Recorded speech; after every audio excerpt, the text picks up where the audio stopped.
Following the 2009 Iranian election, Facebook was banned due to concerns that opposition movements were being planned on the service. Similarly, in July 2009, Urumqi riots, China blocked Facebook because protesters with the East Turkestan independence movement were using it as part of their communications network to plan attacks around the city.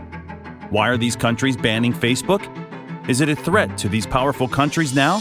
Well, this can be the possible reason, considering that Facebook has created the world's most sophisticated tools for forecasting human behavior, and because its user bases are the world's largest. The business might exert more persuasive power over a greater number of people than has ever been imaginable.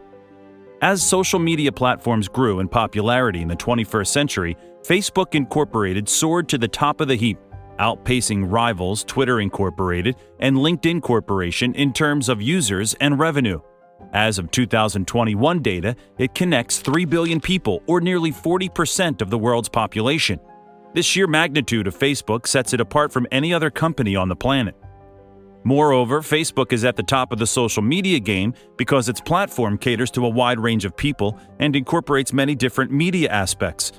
As of 2022, Facebook's net value is $524 billion, and advertising accounting for 98.8% of total revenue. In fact, Facebook would be far larger than China if it were a country. The scale of Facebook's user base amounts to about two-thirds of the world's population, as around 2.91 billion people are actively using the social media platform on a monthly basis. Now, let's talk about how powerful this social platform is. Facebook has the distinct power of being a real-time social networking service. As a result, it is one of the greatest places to keep up with the current news and information. Major news usually goes viral on Facebook, and most brands use it to promote important product-service announcements. Facebook's network effects are already extremely powerful, not just because of its market dominance, but also because of the sheer number of users. And its influence is massive, considerably beyond that of anyone else in the commercial or public sector. People stay on Facebook despite privacy issues and other worries because it has formed habits that are difficult to break. And the app changes our daily schedules and routines, including how much sleep we receive. Not to mention the surveillance and data collection that, when projected back at us in the form of advertising and suggested content, might teach us to see ourselves through the lens of who Facebook believes we are. Similarly, as an online platform, it continues to have an impact on world events. The most notable example is the recent Arab Spring case. Participants in political protests were able to communicate and connect more easily thanks to Facebook. Protesters even use social media to organize pro- and anti-government rallies, spread information about their actions, and raise local and global awareness of current events. But, on the other hand, Facebook also plays a significant role in raising awareness. Many organizations have used this platform to spread their message to the general public. It's also a vital forum for political debates and movements like #MeToo and #MarchForOurLives. However, it has given rise to the spread of wrong, or we can say fake information as well. According to new research, Facebook spreads fake news faster than any other social media platform. Facebook's addictive news feed and its sharing functions have been proven to encourage the spread of incorrect information. They can persuade users to attribute news to their friends, forcing them to place trust in untrustworthy news sources. Conspiracies flourish in this environment. In Western regions, we've seen a comparable rise in pseudoscience and conspiracy theories. For example, the anti-vax movement to increase vaccine hesitancy among individuals, is also partly linked to Facebook distribution. Some have been alleged that Facebook isn't only promoting disinformation. In fact, the company is also funding it as Facebook makes more money when you consume more content. Then there is hate speech and bullying. One such case was in Iraq, where violent clashes between Sunni and Shia militias were rapidly worsening an already politically fragile country. So-called cyber armies battled it out by posting profane and illegal content on each other's Facebook pages in an attempt to boot rivals off the global platform. While the company claims to be assisting in the prevention of hate speech, at least on its own products, it continues to have difficulties detecting and regulating hate speech and misinformation on its platform, particularly in developing nations.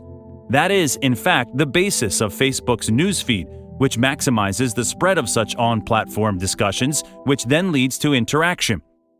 People enjoy engaging with things that elicit an emotional reaction. and the more anger they get exposed to, the more they interact and the more they consume. So, overall, Facebook's business model has turned to polarization.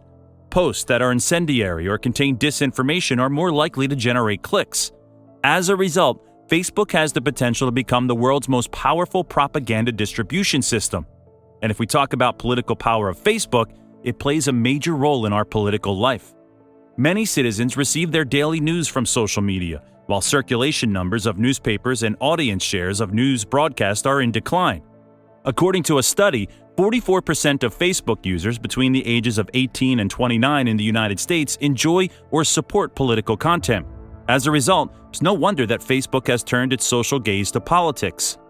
The site, which was already a hub of political activity of various quality, has modified its toolbox to allow campaigns to target incredibly specific audiences with extremely specific messaging. However, Facebook's track record isn't good news for those who want to live in a healthy democratic state. In the 2012 U.S. presidential election, the Obama campaign deployed a Facebook app to register voters and have friends message them to get out the vote. Facebook has also been criticized for failing to remove posts that clearly violate its hate speech regulations, including posts by Trump himself. Under its newsworthiness exception, the firm explicitly exempts politicians from its fact-checking program and intentionally hosts deceptive content from politicians. In fact, a Facebook executive said that the company's ad campaign has also aided in Donald Trump's election victory. Moreover, in the 2016 Brexit referendum, the company was even accused of utilizing the data to target potential Leave supporters. Furthermore, while some may sniff at the limited power of thousands of Facebook friends, the combined critical mass is more powerful than any established and respected organization. Facebook and the companies that fall under its umbrella have created a global network of over 1 billion individuals. Facebook has built the world's most advanced data collection and distribution engine in its 13 years of existence. It possesses so much data that it can use it to systematically undermine democracy in order to further a partisan agenda. It knows significantly more about its users than many people might have imagined. It also regulates who has access to what, when, and where. And this gives it an enormous power. With its extraordinary organizational and information dissemination capabilities, Facebook has the potential to dismantle nation-states and usher in a new government system. In fact, the U.S. government secretly requests that Facebook furnish them with information on specific users, and it may have access to more information on you than your government. Now, there is an important question to raise. Is Facebook more powerful than the government? Well, Facebook is, without a doubt, the most powerful social media and networking platform available, more powerful than most companies. Facebook is now branching out into new territory that has little to do with its original product, and it appears that it intends to dominate it as well. Even if the firm's subsidiaries, most notably Instagram and WhatsApp, were to be split out from the parent corporation, Facebook would still be the most popular social media platform. Yes, the site wants to rule, but it prefers that the rule focus on monitoring and removal mechanisms that firms must put in place, rather than restrictions on companies carrying specific types of speech. It does not want to be viewed like a newspaper or a telecommunications firm, yet it looks a lot like the government at the moment. However, the experts believe that Facebook is amassing authority that is neither that of a corporation nor that of a government. It is establishing a new paradigm of power. So, did we miss something? Do share your views in the comment sections below. And if you found this video informative and enjoyed the content, then subscribe to our channel and hit the like button as well. Thanks for watching.